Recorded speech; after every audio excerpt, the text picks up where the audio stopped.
Hello students. तो आज हम अभ्यास सागर शुरू करेंगे और अभ्यास सागर का हम 12वां पाठ 10 सामों की कीमत पढ़ेंगे। और इस अभ्यास में हम व्याकरणिक विषय नुक्ता का प्रयोग सीखेंगे और नुक्ता के प्रयोग से उच्चारण किस तरह से हो जाता है उसको हम जानेंगे। तो चलिए पाठ शुरू करें। अभ्यास 12। देखिए, शुरू में ही पहले इस अभ्यास में हमें पंक्तियाँ दी गई हैं और इन पंक्तियों को हमने क्या करना है, ध्यान से पढ़ना है। ठीक है। तो पिताजी ने पास खड़े स्वामीनाथन को पुस्तकें झाड़ने और मेज साफ करने का आदेश दिया। स्वामीनाथन बड़ी फुर्ती से किताबों की धूल झाड़ने लगा। वह मन ही मन सोच रहा था कि यदि छुट्टियों में भी पढ़ाई करना ज़रूरी है तो छुट्टियां दी ही क्यों जाती हैं। ठीक है।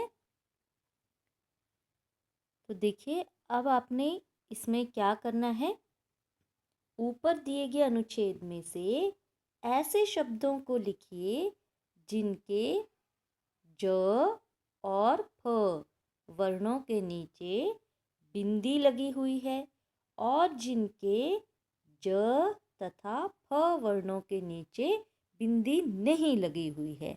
यानी ज और फ वाले हमने शब्द देखने हैं जिनके नीचे यहाँ पर हमने लिखने हैं बिंदी वाले शब्द, यहाँ लिखने हैं बिना बिंदी वाले।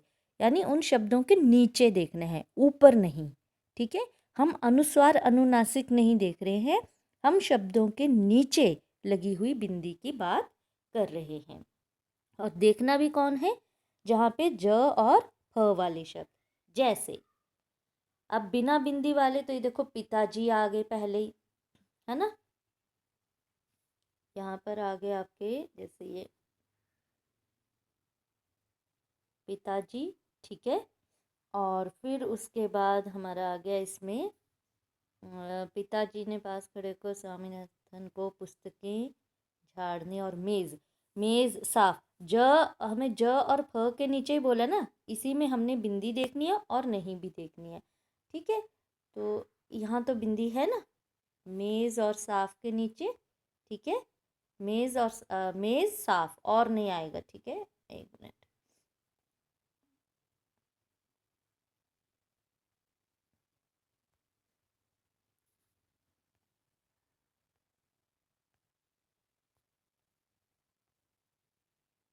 मेज के यहाँ पर हमने नहीं देखनी है। ठीक है। अब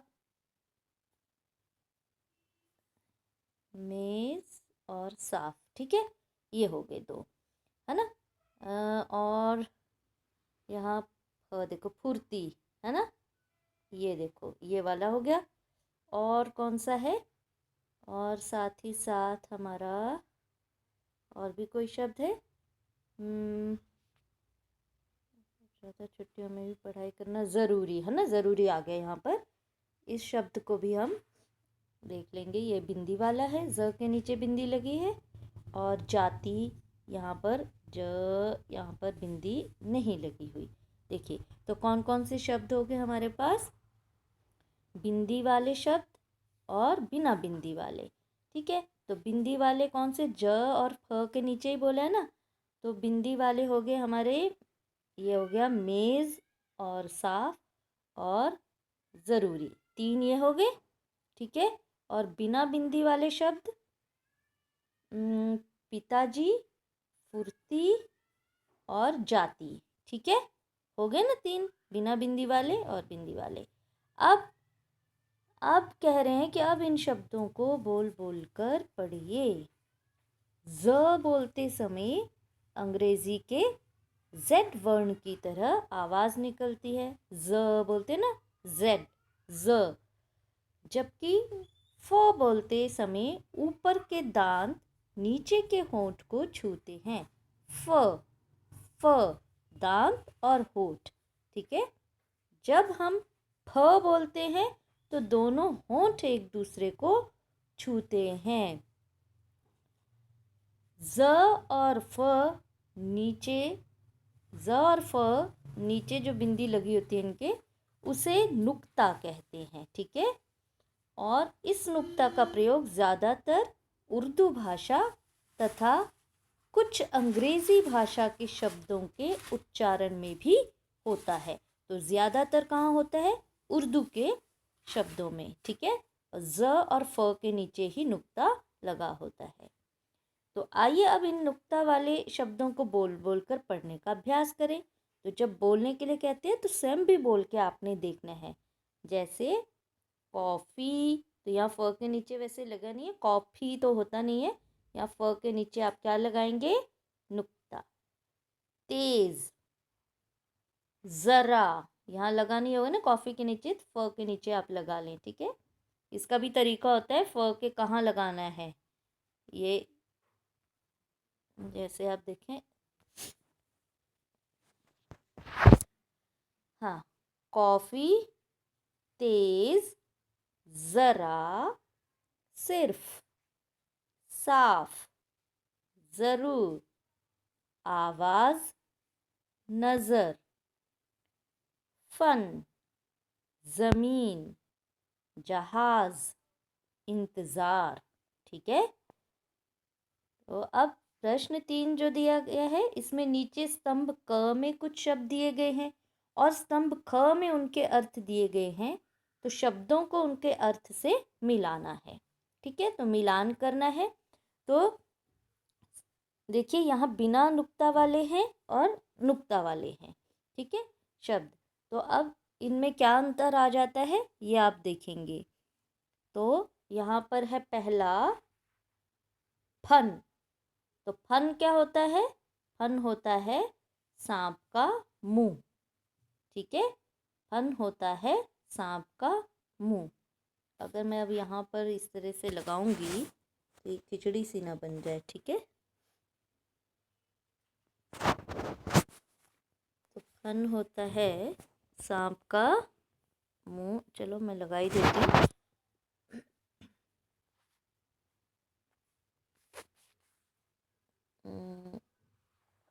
ये हो गया। ठीक है, फन। अब है फन, दूसरा है फन। तो फन क्या होता है? फन होती है कला, हुनर। फन, फन होती है कला या हुनर।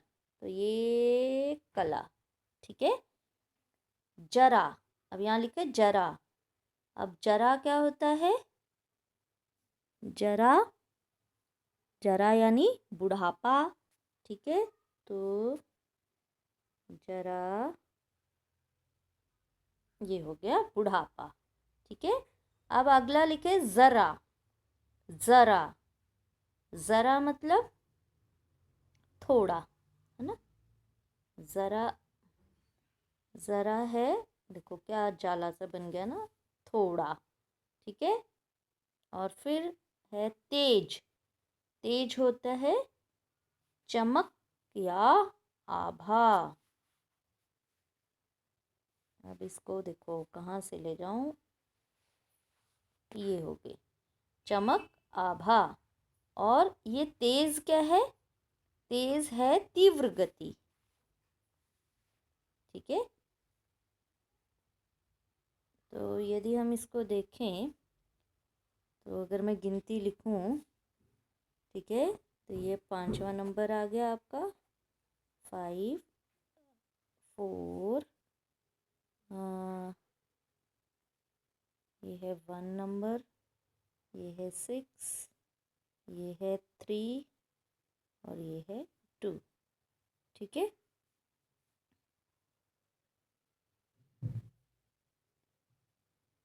तो अब आप देखिए ये किस तरह से ऐसे नजर आएगा आपको। ठीक है, ठीक है, तो फन मतलब सांप का मुंह, फन कला, जरा बुढ़ापा, जरा थोड़ा, तेज चमक, आभा, तेज तीव्र गति। तो देखिए, नुक्ता लगाने से शब्दों के अर्थ में क्या परिवर्तन आया और बिना नुक्ता के क्या अर्थ ही बिल्कुल बदल गया, है ना। तो हम कई बार भूल जाते हैं, नुक्ता लगाना भूल जाते हैं, तो अर्थ जो है वो बदल जाता है। ठीक है, तो आपने देखा कि नुक्ता लगाने से शब्दों के अर्थ बदल जाते हैं। ठीक है, अब नीचे दिए गए शब्दों को ध्यान से पढ़िए। जिन शब्दों में ज और फ वर्ण के नीचे नुक्ता लगना चाहिए उन्हें उनमें उचित प्रकार से नुक्ता लगाइए। जिनमें लगना है उसमें ही लगाना है। अब मैं पढ़ के बता देती हूँ, लगाएंगे आप स्वयं। ठीक है, जहाँ साउंड आएगी ज और फ की वहीं लगेगा। जैसे मैं पढ़ रही हूँ, इंतजाम लगेगा ज के नीचे, बिल्कुल लगेगा। ज़रूरत यहाँ भी लगेगा ज के नीचे, ये स्वयं लगाएंगे आप। ठीक है, खौफ फ के नीचे लगेगा। बजाना ज बोला ना, नहीं लगेगा। बजाना यहाँ नहीं लगेगा, बजाना में नहीं लगेगा नुक्ता। जिनमें लगना है वहीं पे लगाना है। साफ लगेगा फ में। मेज ज, तो यहाँ भी लगेगा नुक्ता ज के नीचे। गुफा यहाँ नहीं लगेगा। जहाज, तो यहाँ ज पहला बोला, यहाँ नहीं लगेगा। ज जो अंतिम ज बोला उसके नीचे नुक्ता लगेगा। जगत बिल्कुल नहीं लगेगा जगत में। ठीक है, तो अब आपको बता दिया कि किस में लगना है किस में नहीं लगना है। अब यहाँ पर आप नुक्ता का प्रयोग करें। ठीक है, तो आज के लिए इतना ही। ठीक है, अब इनको आपने ध्यान से पढ़ना है, इनके आपने मतलब भी याद रखने हैं। ठीक है, और बोल बोल कर भी पढ़कर देखना है, अभ्यास करना है। Okay, bye and thank